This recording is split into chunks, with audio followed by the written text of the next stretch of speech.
Talking today about a process called biotechnology.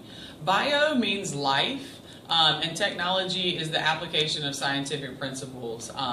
So biotechnology is just the use of living organisms to make new products or to carry out new processes. So some of the new products that we would be talking about are things like yogurt. I get that yogurt doesn't sound like a new product, but when it was first created, it was a big scientific feat for them to be able to take the dairy products and use them for something such as yogurt. Genetically modified foods are new products that were created through biotechnology, and the ethics behind genetically modified organisms we will talk about later in this unit. Also, new medicines have been created throughout the process of biotechnology. As far as new processes, we talked in the plant science unit about tissue culture and how that method of asexual propagation helps you rapidly reproduce a lot of different plants. So tissue culture is actually a process that uses biotechnology. Any type of cloning, be it plants or animals, is a form of biotechnology, and DNA amplification will also qualify as biotechnology. One thing that I would like to point out is that biotechnology has been used for centuries. There are tons of historic applications of biotechnology that have been used throughout the years.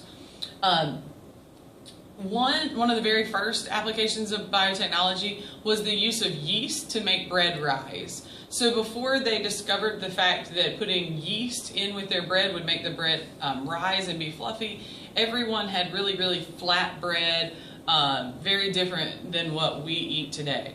Another application is the use of bacteria to produce different kinds of cheeses and other dairy products. Many of the dairy products that we use today, even those that we seem to think of as older staple types of dairy products, were created through the use of biotechnology hundreds of years ago.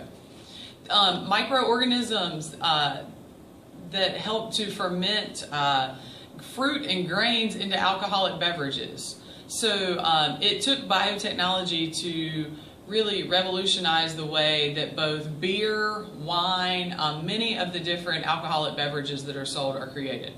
The use of bacteria to produce silage. Silage, if you remember back to the animal science unit, they take green crops, a lot of times it's corn, and through a fermentation process with bacteria, it is made into something that cows really like to eat.